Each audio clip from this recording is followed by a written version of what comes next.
Hello, this is Mack Jackson from Technology Review. Welcome to another episode of Technology Review. I'm here with my guest, Sonia Petkewich. Hello, Sonia. Hey, Mac. How are you? I'm doing great. How are you doing? I'm doing fantastic. Excellent, excellent. Hey, there's been a lot going on right now. Now we're all under quarantine and everything, and so we have lots of different subjects to talk about today. So let's just get to it. I was looking at the news this week, and there was a story about drones in Connecticut that were used in police surveillance, but they're going to be using them to survey individuals that have fevers. And they have sensors on these drones that can tell if individuals have fevers that are walking around the city.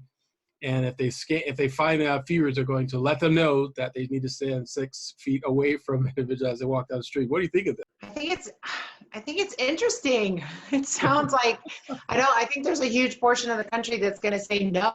And I feel like people are going to be shooting them out of the air, right? Like you can't encroach upon me in this fashion. I just wonder what thought process they went through to say, hey, let's start surveilling our community that way. I don't know that that's going to fly on a national, even local level. I don't know how they can get away with that. Yeah, they're called pandemic drones, and with these sensors on you. And you're right because you and I talked about that before a few years ago about drones yes, that are flying around neighborhoods and how people were shooting them out of the sky. And And what was it? Was it Arkansas or one of those southern states? They had you could file for a permit to shoot for fly zone. Yeah, shoot drones out of the sky for like $75, and they made like $2 million within a week. Oh my gosh! Started signing up for it.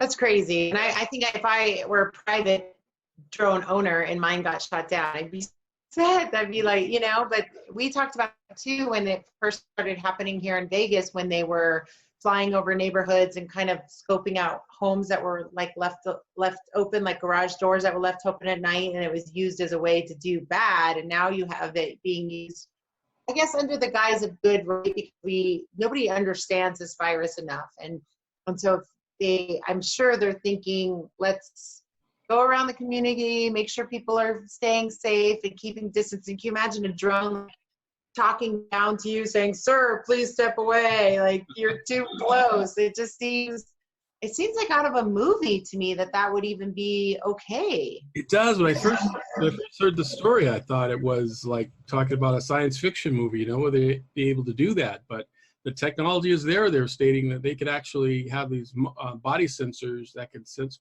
people having fevers, and they'll sense how they're sneezing. Oh, one of the examples it showed, if the drone's hovering over you and the person sneezes and they sneeze in their hand, that the drone would fly down to them and tell them to sneeze in their elbow. Oh my gosh. And did you say it also has a facial recognition component? That's right. There was a facial recognition component. So now they could lock into the individual who is doing it. And then where does the data go? Now my face is stored somewhere, right? Right. Your face is stored somewhere in the cloud, to some database that could possibly be hacked into. Or used. Are they sharing that with law enforcement? Could be sharing with law enforcement, or they could be sharing with this whole virus group that's doing this thing called contact. What is that? Contact tracking?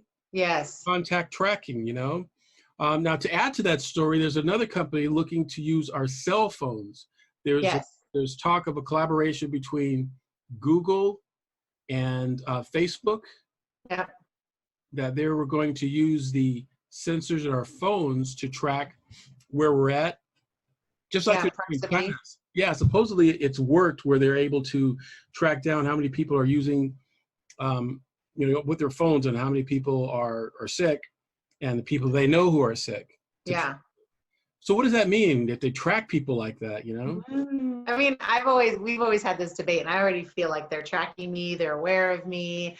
They know what we were talking about our hose in the back is in a little, square box that cranks and needs to be replaced. And within like 3 hours, that was showing up on my Facebook to buy new garden equipment. So I get it. It's out there.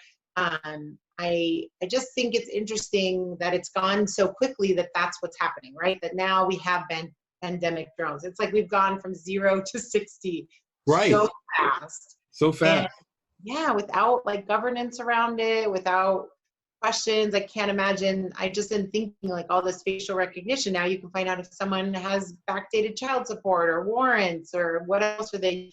The assumption is that data is there and it is going to potentially be used for something else. Right. And I know that people are really up in arms about their civil liberties and where they can walk and who they can be out with. And if I'm walking with you and we're married and we live together, we've been quarantined together, and I just decided to take a walk around the neighborhood, and now a drone's telling me I have to stay 6 feet apart from you. Right. That's a good point. How would the drone know? Yeah. I heard a story in Dubai. They're doing the whole quarantine, and they have people, they're telling people to stay quarantined for 24 hours in their home, and they get like a pass, a 3-day pass where they can go do their shopping.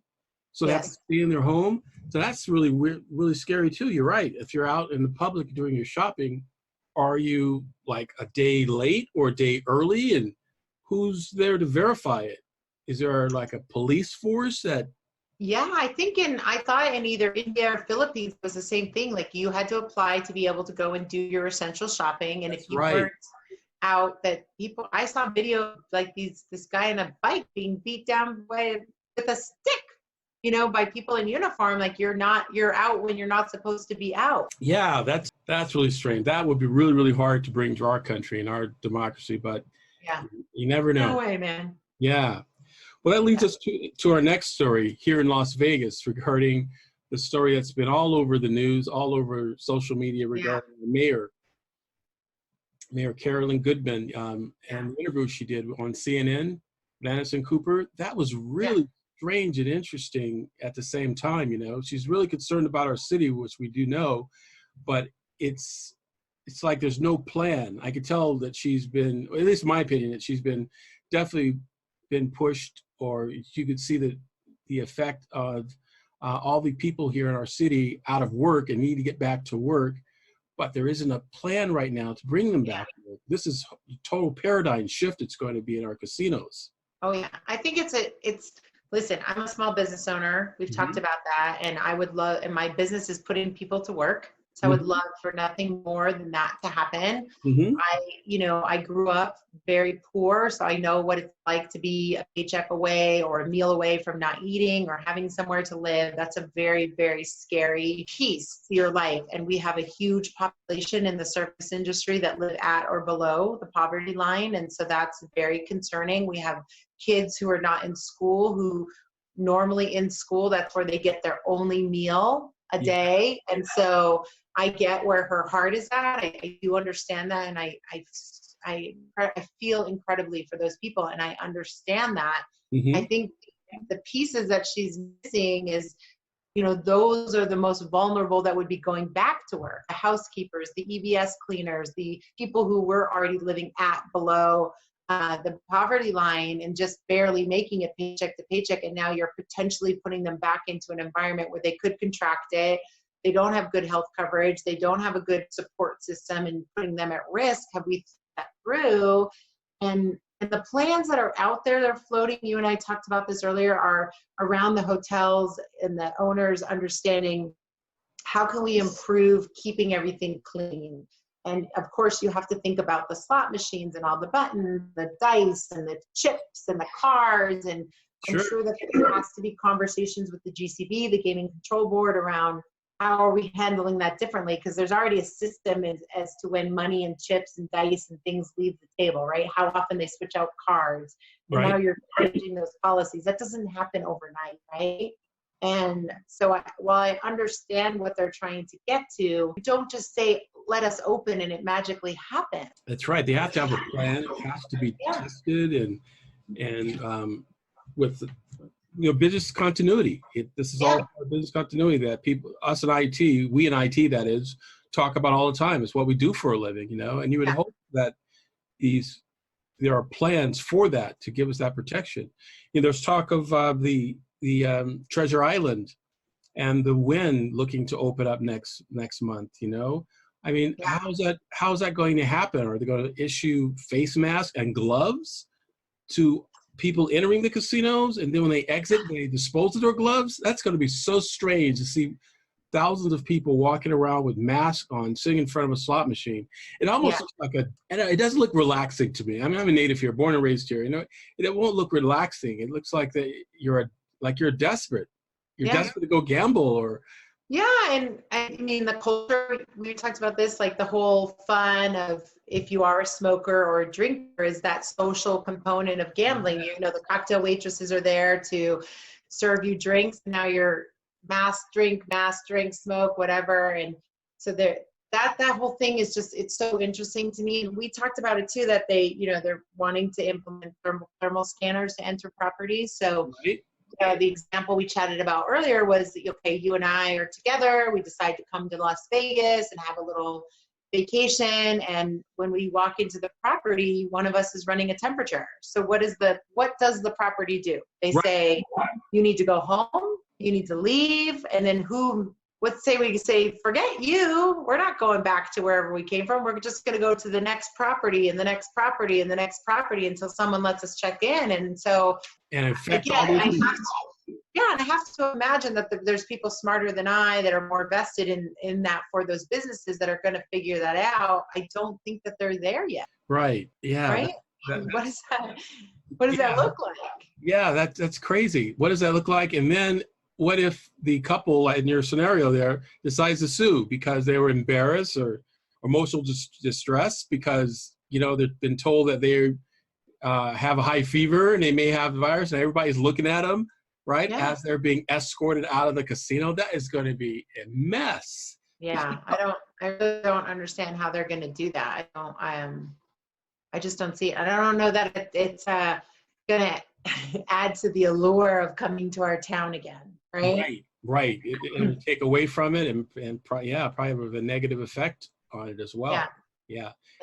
There's got to be better ways. And what the other part of this is the children. If all the employees are going to work, where the kids are going to do, right? They're going to stay at home because schools are not.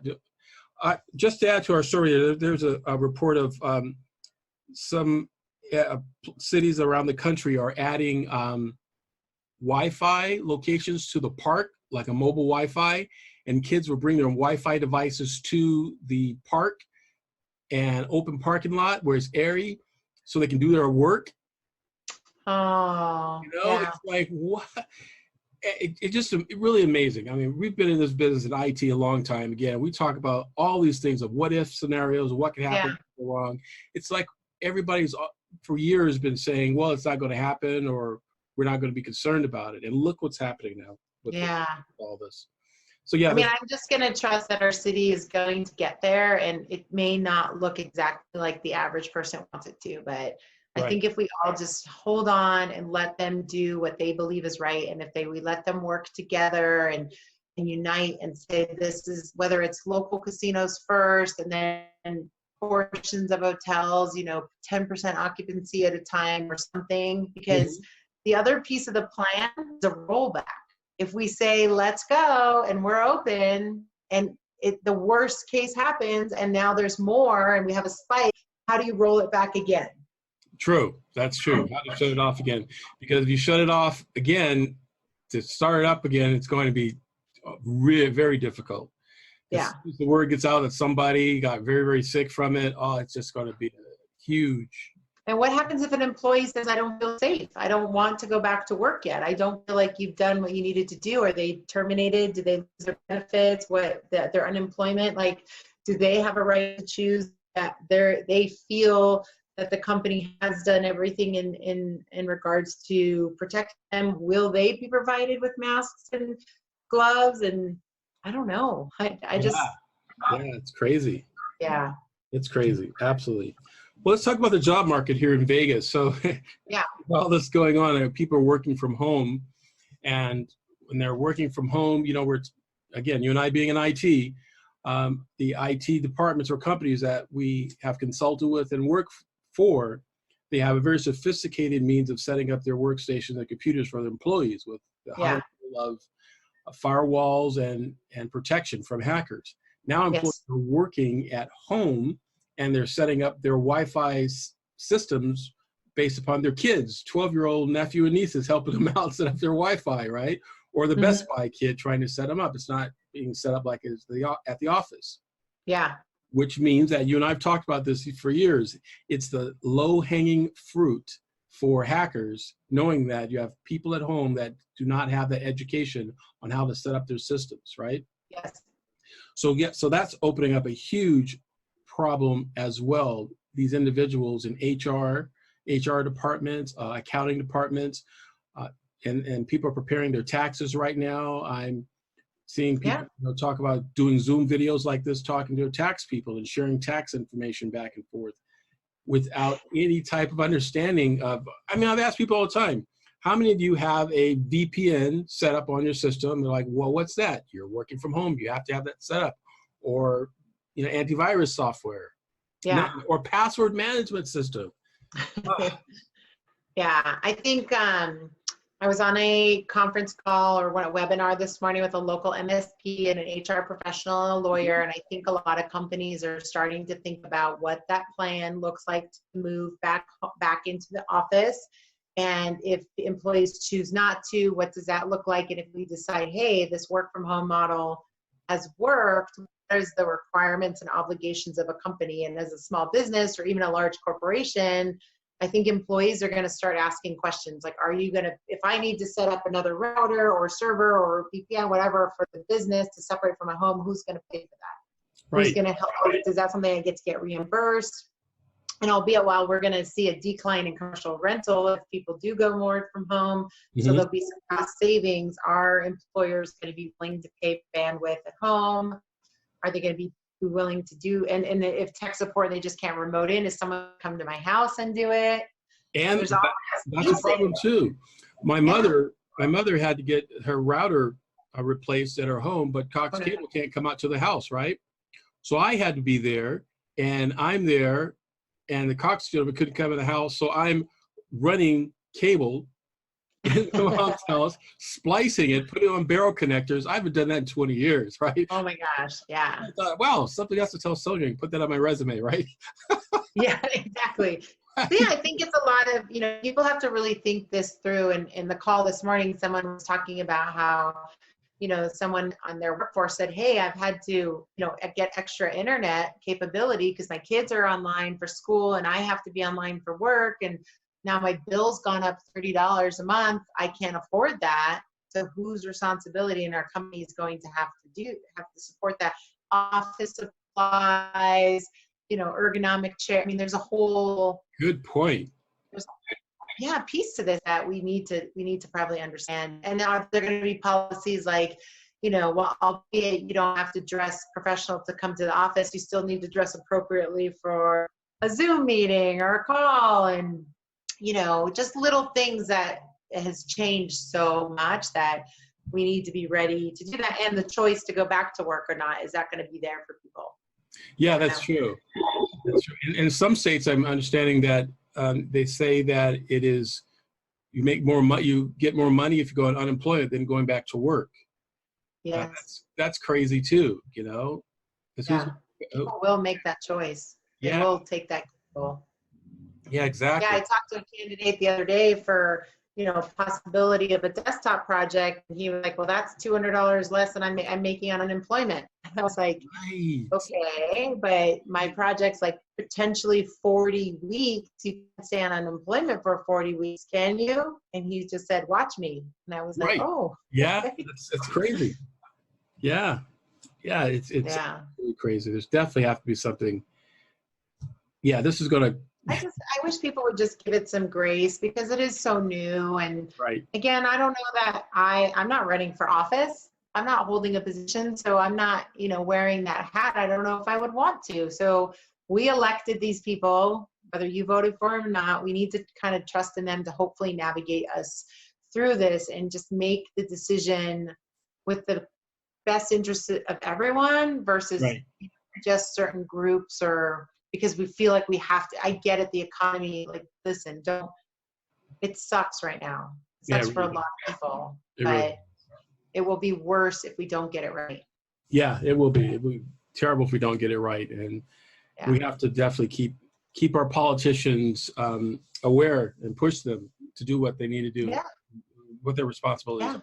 Well, Sonia, I really appreciate this time again this week talking with you about what's going on out there. It's crazy.